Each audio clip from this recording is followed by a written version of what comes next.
Saat ini kita akan kembali diperlihatkan dengan kelompok Xiaoyan yang pada saat ini sudah memasuki lubang cacing kecil, lalu begitu masuk keadaan di sekitar tidak lagi gelap gulita, namun warnanya berubah menjadi berwarna merah tua, dan hal ini pada akhirnya segera membuat semua orang bisa merasakan sedikit tertekan.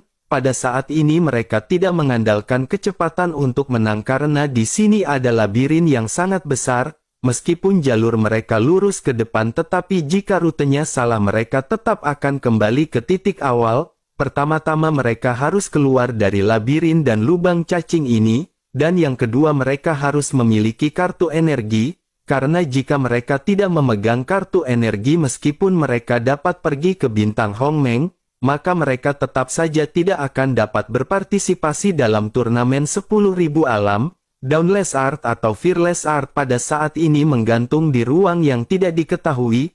Pada saat ini juga banyak bahtera yang masuk namun pada akhirnya mereka semua segera menghilang dengan arah yang berbeda. Bersamaan dengan hal tersebut pada saat ini seberkas cahaya segera terbang ke Fearless Art. Xiaoyan segera meraih sinar cahaya tersebut dan sebuah tablet batu giok tiba-tiba muncul di tangan Xiaoyan. Batu giok ini bertuliskan tulisan 50 yang berada di atasnya. Ding Yue pun melihat kartu energi di tangan Xiaoyan dan mulai menjelaskan secara perlahan. Ding Yue berkata bahwa ini adalah kartu energi. Berapa banyak jumlah energi yang bisa mereka peroleh, mereka akan mendapatkan penghargaan energi di bintang Hongmeng. Kartu energi ini sangat efektif dalam meningkatkan kekuatan dari setiap orang. Semakin banyak kartu energi maka semakin baik efeknya. Mendengar hal tersebut Xiaoyan menganggukkan kepalanya dan bergumam sepertinya ini adalah kompetisi energi. Ding Yue pun mengangguk dan berkata bahwa di lubang cacing labirin ini selama masih ada sumber kehampaan Xiaoyan bisa bertarung dalam ketiadaan. Oleh karena itu pada saat ini pertempuran benar-benar bisa terjadi kapan saja. Terlebih lagi dengan efek dari kabut pasti akan ada serangan diam-diam dari orang-orang yang bersembunyi.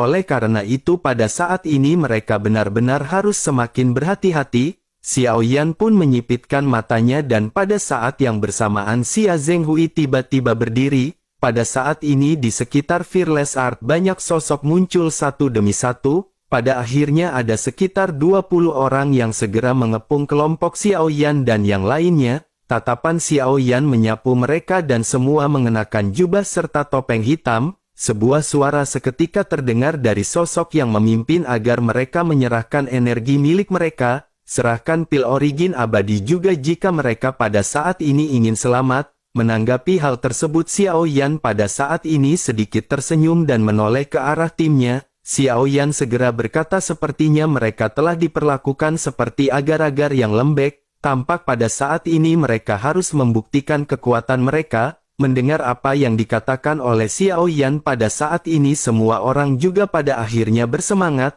Sementara itu di sisi lain pemimpin dari kelompok ini segera memerintahkan pasukannya untuk menyerang. Pertempuran pada akhirnya segera terjadi di antara kedua belah pihak. Namun pada akhirnya dalam waktu yang sangat singkat kelompok Xiaoyan berhasil menghabisi mereka. Namun pada saat yang bersamaan di dalam kabut pada saat ini ada sebuah bahtera yang benar-benar hitam yang terungkap. Di atas bahtera tersebut berdiri sesosok tubuh yang memandang ke arah orang-orang yang kalah dari kejauhan. Rupanya kelompok yang baru saja sampai adalah komplotan yang bergabung dengan kelompok yang menyerang Xiaoyan pada saat ini. Pemimpin mereka pada saat ini segera berkata kepada Xiaoyan bahwa dirinya benar-benar meminta maaf. Ini adalah sebuah kesalahpahaman oleh karena itu dirinya berharap saudara memaafkan mereka. Mendengar hal tersebut Xiaoyan tersenyum dan pada saat ini tidak menanggapi perkataan pria tersebut. Xiaoyan segera bertanya berapa banyakkah energi yang dirinya miliki untuk menembus kelompoknya. Mendengar hal tersebut pria itu pun segera berkata bahwa Xiaoyan hanyalah Dosian bintang 2. Xiaoyan mungkin dianggap arogan di dunianya tetapi di sini Xiaoyan tidak memiliki modal untuk menjadi sombong. Mendengar hal tersebut Xiaoyan pun segera tersenyum dan berkata bahwa si pria juga seorang bintang 2. Tetapi mengapa si pria pada saat ini begitu sombong sementara Xiaoyan tidak boleh sombong? Setelah selesai berbicara, sosok Xiao Yan pada saat ini segera bergegas keluar dan menyerang sosok yang berada di bahtera. Sosok yang bernama Ying Feng pada saat ini juga sedikit berubah. Pada akhirnya dirinya memerintahkan puluhan sosok yang berada di bahtera gelap untuk bergegas menyerang ke arah kelompok Xiao Yan. Pertempuran pada saat ini kembali terjadi dengan kedua dosian bintang 2 yang saling berhadapan. Tim Fearless juga pada saat ini ikut dalam pertempuran berhadapan dengan kelompok dari bahtera hitam. Pada saat ini mengeluarkan teknik 1000 kaki tanpa bayangan untuk menyerang Ying Feng. Melihat serangan Xiao Yan ini, Ying Feng meledek. Jika hanya seperti itu Xiao Yan tidak akan bisa mengalahkannya. Mendengar hal tersebut, Xiao Yan pada saat ini tersenyum dan bertanya apakah benar seperti itu. Pada akhirnya kekuatan ledakan yang tiba-tiba segera meledak di atas pedang kuno di surgawi. Benturan pada akhirnya segera terjadi dengan kedua serangan yang benar-benar berbenturan. Ying Feng merasakan sakit di lengannya dan arus yang kuat pada saat ini segera disalurkan ke tubuhnya melalui pedang hitam. Tubuhnya pada saat ini tiba-tiba lumpuh dan tidak bisa bergerak. Pedang hitam di tangannya langsung terpental oleh pedang gunung api surgawi di tangan Xiao Yan. Ying Feng pun segera menstabilkan sosoknya yang pada saat ini melesat mundur. Tetapi kelumpuhan busur listrik yang dilesatkan oleh Xiao Yan pada saat ini menyebabkan tubuh Ying Feng benar-benar stagnan. Pada akhirnya Xiao Yan pada saat ini melesat dengan tinju yang terjatuh ke dada Ying Feng tanpa ragu-ragu. Gerakan Xiao Yan ini bersih dan rapi dan tubuh Ying Feng benar-benar dihantam.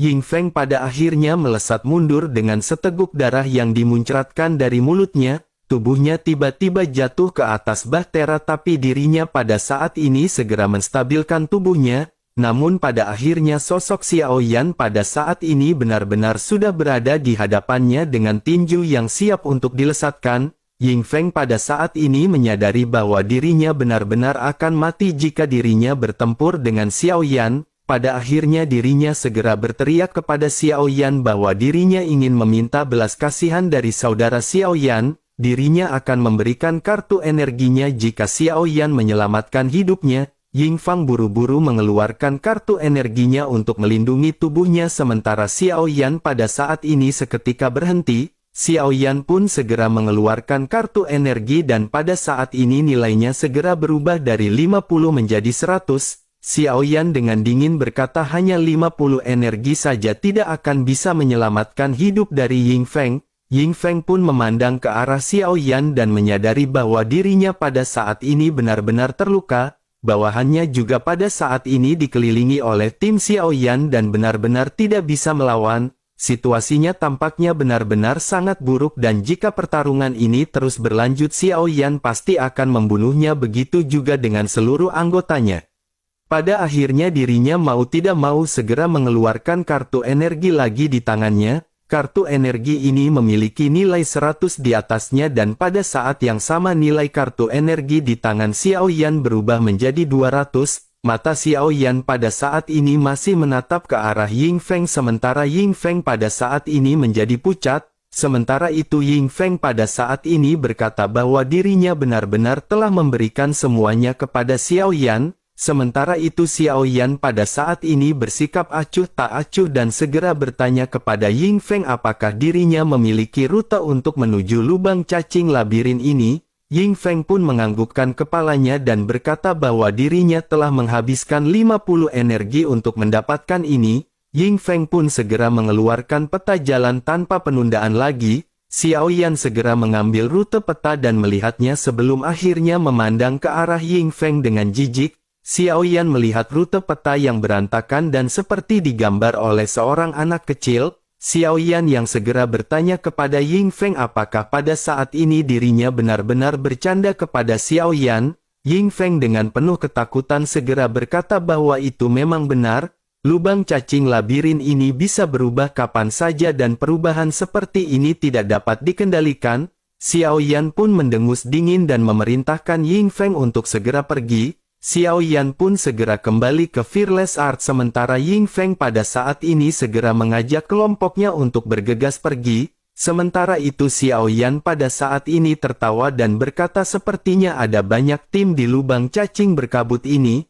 Tetapi itulah yang Xiao Yan inginkan pada saat ini. Persoalan siapa yang akan merebut dan direbut masih belum bisa dipastikan. Sementara itu Ding Yue pada saat ini dengan ragu berkata jika Xiao Yan tidak bisa keluar dari labirin lubang cacing ini, tidak peduli berapa banyak energi yang Xiao Yan miliki itu tidak akan berguna. Xiao Yan pun tersenyum dan berkata kepada Ding Yue agar Ding Yue saat ini jangan khawatir. Xiao Yan pun segera menyerahkan peta yang baru saja diperoleh dari Ying Feng. Xiao Yan yang berkata agar Ding Yue memperhatikan lebih detail mengenai peta tersebut. Ding Yue pun segera mengambil peta dan sedikit terkejut dan pada saat ini segera memperhatikan peta tersebut. Ding Yue pada akhirnya tanpa sadar bergumam sepertinya ini adalah peta jalan. Ding Yue pun segera memperhatikan dan mempelajari peta yang diserahkan oleh Xiao Yan. Tidak lama setelah itu Ding Yue pun segera berkata sepertinya selain Bahtera yang berpartisipasi dalam lubang cacing labirin ini, Bintang Hong Mang juga menyiapkan rintangan dan rintangan ini sepertinya harus dilewati sebelum mencapai Bintang Hong Mang. Xiao Yan pun menganggukkan kepalanya dan menyadari apa yang dikatakan oleh Ding Yue memang benar. Pada akhirnya pada saat ini kelompok Xiao Yan segera melanjutkan perjalanan dengan dipimpin oleh Ding Yue yang memperhatikan peta. Sementara itu di sisi lain pada saat ini di sebuah bahtera ada beberapa orang yang sedang memantau. Salah seorang bawahan segera berkata kepada pemimpin mereka bahwa sepertinya ada bahtera lain yang telah tiba. Pemimpin tersebut segera berkata apakah itu terlihat seperti bahtera keluarga besar? Bawahan tersebut pun segera berkata oh dirinya belum pernah melihat bahtera ini sebelumnya. Oleh karena itu pada saat ini dirinya benar-benar masih belum bisa mengetahui kekuatannya. Menanggapi hal tersebut pemimpin dari pasukan ini segera berkata bahwa mereka sudah memiliki 250 poin kartu energi. Jika mereka memiliki 300 poin maka itu akan cukup untuk pencerahan menerobos bintang 2 Dosian. Dengan begitu maka dirinya akan memiliki kesempatan untuk menerobos ke Dosian bintang 3. Pria itu pun seketika tertawa dan memerintahkan anak buahnya untuk segera melesat dengan kecepatan tercepat. Sementara itu kembali ke Xiao Yan yang pada saat ini sedang duduk di atas kapal dengan mata terpejam. Xiao Yan sedang memikirkan sesuatu hingga pada saat yang bersamaan puluhan sosok bergegas entah dari mana dan pemimpin mereka memerintahkan untuk membunuh kelompok Xiao Yan. Di labirin lubang cacing ini adalah sesuatu yang sangat mungkin untuk pergi dari bahtera dan bertarung. Tanpa bahtera mereka benar-benar sangat mudah untuk bersembunyi di dalam kabut. Belasan sosok pada saat ini bergegas menuju kelompok Xiao Yan dan mengepung Xiao Yan yang sedang duduk bersila. Pemimpin mereka pada saat ini segera memerintahkan kelompok Xiao Yan untuk menyerahkan kartu energi mereka untuk selamat. Sementara itu Xiao Yan pada saat ini tidak terburu-buru dan bahkan matanya masih terpejam. Xiao Yan segera mengelurkan tangannya dan mengeluarkan kartu energi dari sakunya. Di kartu energi Xiao Yan pada saat ini 350 titik energi bersinar dengan mengesankan. Xiao Yan pada akhirnya dengan dingin berkata bahwa mereka adalah kelompok orang ketiga yang Xiao Yan temui. Dua kelompok sebelumnya tidak mampu menampilkan taring mereka di hadapan Xiao Yan dan tidak memiliki beberapa keterampilan. Menanggapi hal tersebut pria berbaju besi dengan suara dalam berteriak kepada Xiao Yan. Dirinya berteriak hanya seorang Dosian bintang 2 benar-benar berani berkata seperti itu. Menanggapi hal tersebut Xiao Yan pada saat ini tersenyum dan perlahan membuka matanya. Melihat tatapan Xiao Yan ini pada akhirnya pria berbaju besi pun seketika gemetar dengan bulu kuduk yang merinding. Tanpa alasan yang jelas pada saat ini si pria pun memerintahkan semua orang untuk segera mundur. Sementara itu melihat semua orang yang pada saat ini bergegas pergi Xiao Yan berkata agar mereka pada saat ini jangan pergi terlebih dahulu. Apakah mereka benar-benar ingin pergi sebelum meninggalkan apapun kepada Xiao Yan? Mendengar perkataan Xiao Yan ini pria berbaju besi pun seketika berdebar kencang di dalam hatinya.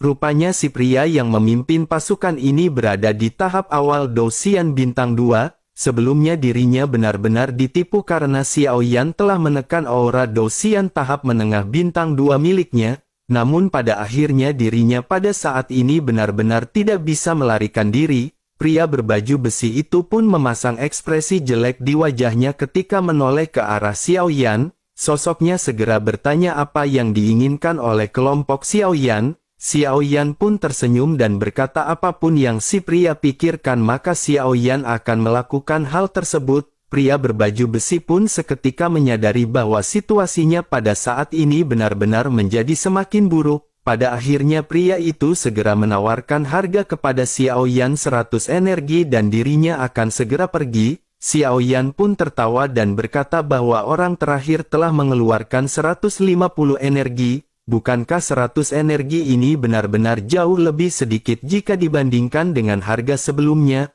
Mendengar hal tersebut si pria pada saat ini benar-benar menggertakkan giginya. Pada akhirnya ratusan poin di tangan si pria berlapis baja segera dikeluarkan, tetapi pada saat ini dirinya benar-benar ragu-ragu untuk menyerahkannya kepada Xiao Yan. Melihat si pria yang enggan, Xiao Yan pada saat ini berkata bahwa dirinya tidak akan memiliki kesempatan untuk melawan. Setelah Xiao Yan selesai berbicara pada saat ini si pria melihat dua bahtera yang muncul di belakang bahtera Fearless. Xiao Yan pada akhirnya lanjut berkata sekarang si pria hanya memiliki dua pilihan, dirinya dapat bertempur sampai mati dengan energi yang tentu saja akan menghilang dari tangannya, sementara itu si pria bisa memilih pilihan kedua dengan menyerahkan kartu energinya dan bergabung dengan tim Xiao Yan. Setelah semuanya selesai maka kartu energi yang dirinya dapatkan akan dibagikan sesuai dengan pekerjaannya.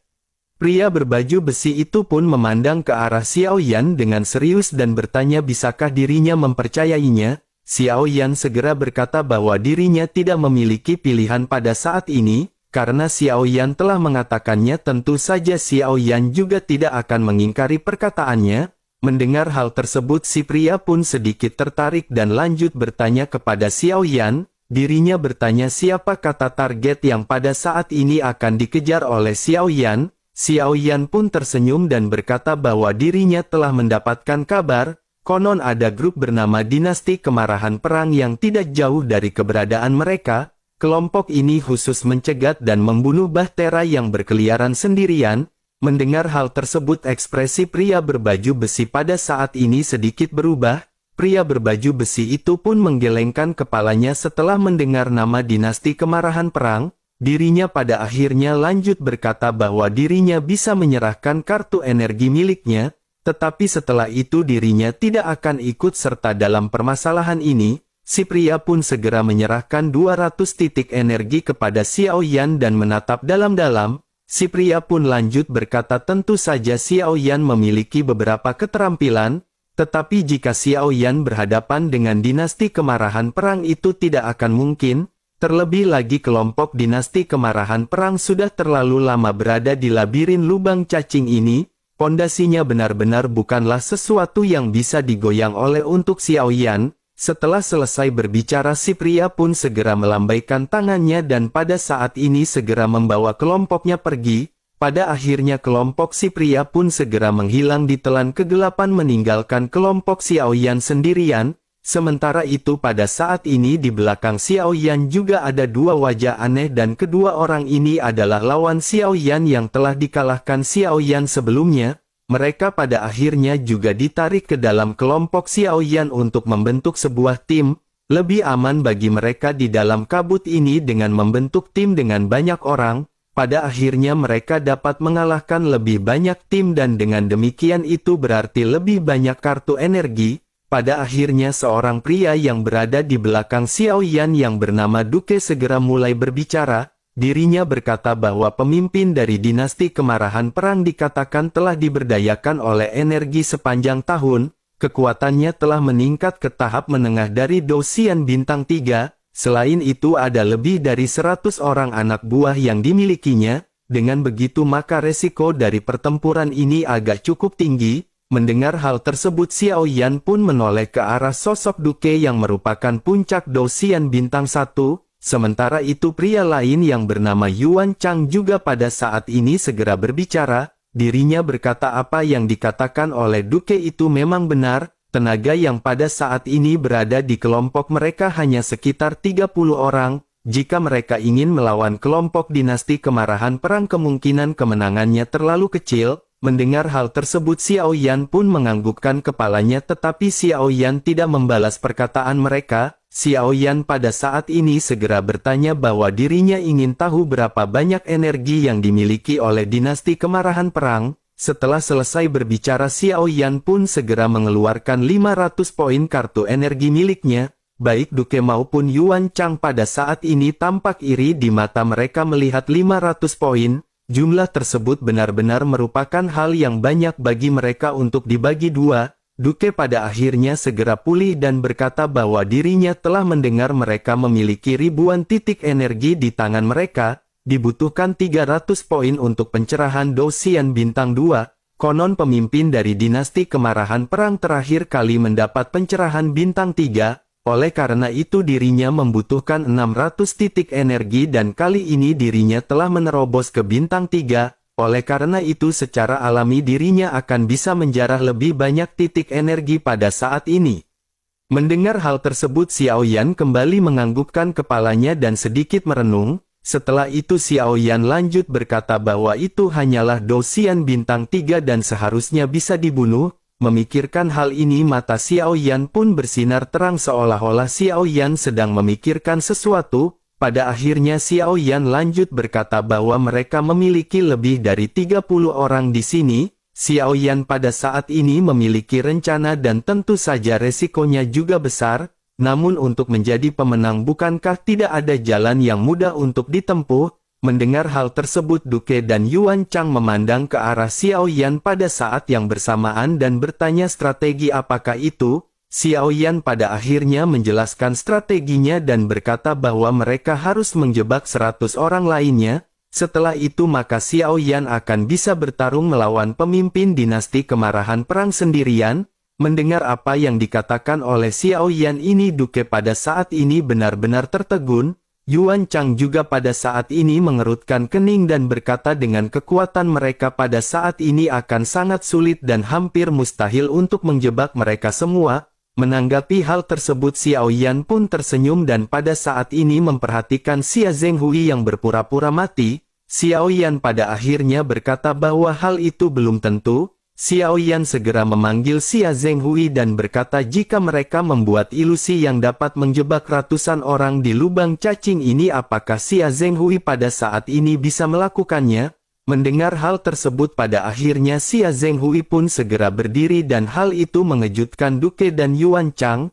Keduanya pada saat ini benar-benar tidak menyangka ada sosok rangka yang masih bisa bergerak. Duke pada akhirnya segera berkata bahwa sosok ini benar-benar bertahan dalam bentuk rangka. Hal ini sungguh pertama kalinya bagi Duke untuk melihat hal seperti ini. Sementara itu Xia Zhenghui pada saat ini tidak menanggapi perkataan dan terkejutan kedua orang tersebut. Xia Zhenghui segera berkata sambil tersenyum aneh kepada Xiao Yan. Xia Zhenghui menjelaskan bahwa dirinya memang memiliki ilusi jiwa di sini tetapi itu hanya bisa menjebak puluhan orang. Jika harus menjebak 100 orang Xia Zhenghui khawatir harus meminta bantuan kekuatan spiritual keadaan suci dari Tuan Muda Xiao Yan.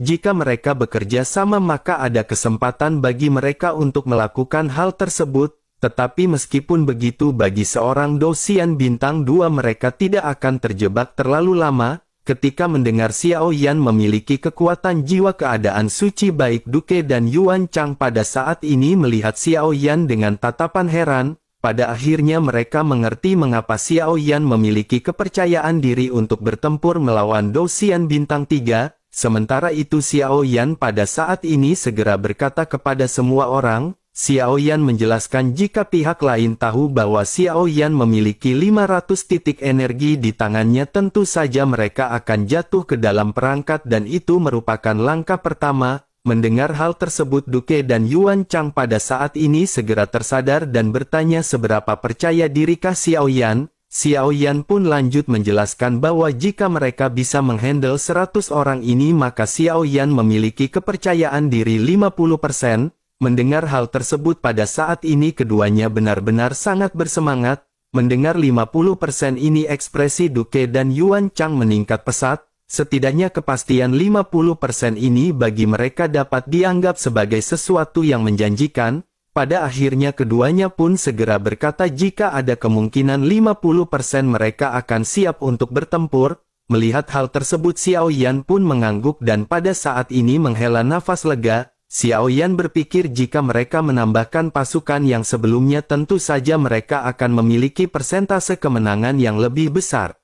Sementara itu di sisi lain di suatu tempat di lubang cacing labirin 4 atau 5 bahtera mengelilingi satu bahtera pada saat yang bersamaan. Ini adalah perampokan dan pemimpin di antara mereka pada saat ini memerintahkan satu bahtera yang mereka kepung untuk menyerahkan kartu energi mereka. Di 4 atau 5 bahtera ini mereka semua mengibarkan bendera besar yang bertuliskan kemarahan perang. Ada lebih 100 orang yang melayang-layang dengan kekuatan agung. Sementara itu di tengah-tengah pengepungan bahtera ini terlihat puluhan orang berwajah pucat. Seorang pria di tengah bahtera yang dikelilingi pada saat ini segera membuka mulutnya untuk berbicara.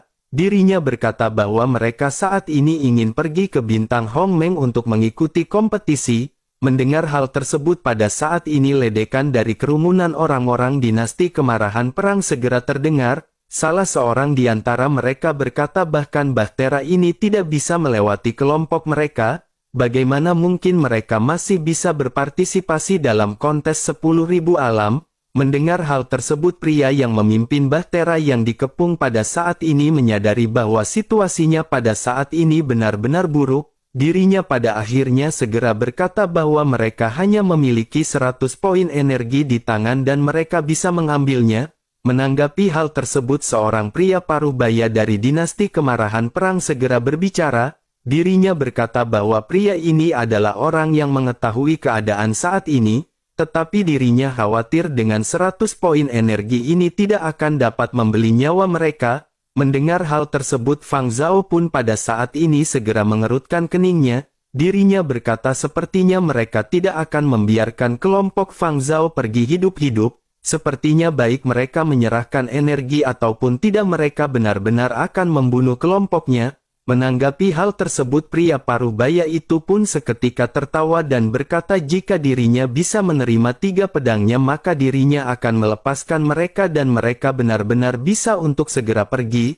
Tetapi jika dirinya tidak bisa menerima pedang darinya maka dirinya benar-benar tidak pantas untuk mengikuti kontes 10.000 alam. Mendengar perkataan dari pria paruh baya itu pun si pria pada saat ini segera bertanya apakah itu benar. Di belakang si pria pada saat ini terlihat ada seorang wanita cantik dengan ekspresi ketakutan di matanya. Tangan kecilnya memegang erat lengan pria yang berada di hadapannya. Dirinya hanya meminta si pria pada saat ini untuk berhati-hati. Menanggapi hal tersebut si pria pun segera berkata kepada sosok wanita yang bernama Sandao. Dirinya berkata agar Sandao pada saat ini jangan khawatir. Setelah itu sosoknya pun segera menatap ke arah pria parubaya. Pria itu segera melambaikan kapak perangnya dan berbicara dengan suara yang dalam. Dirinya berkata bahwa dirinya yang bernama Gulin datang untuk menerima nasihat. Menanggapi hal tersebut pria parubaya segera berkata bahwa dirinya tidak tertarik dengan namanya. Karena dirinya pada saat ini akan segera mati maka dirinya harus mengerti dengan jelas dan mengingat nama pria parubaya ini. Pria parubaya itu segera memperkenalkan diri bahwa dirinya bernama Dugu Yeshan.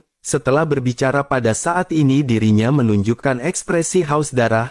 Wajahnya menyeringai dengan ada noda darah di sekitar mulutnya. Sementara itu sosok pria yang bernama Gulin pada saat ini terkejut menyadari bahwa pria yang berada di hadapannya adalah Dugu Yeshan. Dirinya tanpa sadar bergumam apakah ini adalah Dugu Yeshan orang yang membunuh 4 orang Dosian bintang 2. Setelah berbicara pada saat ini pupil matanya tiba-tiba menyusut menatap ke arah Dugu Yeshan. Sementara itu di sisi lain Dugu Yeshan pada saat ini hanya tersenyum sebelum akhirnya melesat dengan pedang miliknya ke arah Gulin. Pada akhirnya pertempuran di antara keduanya pada saat ini segera terjadi.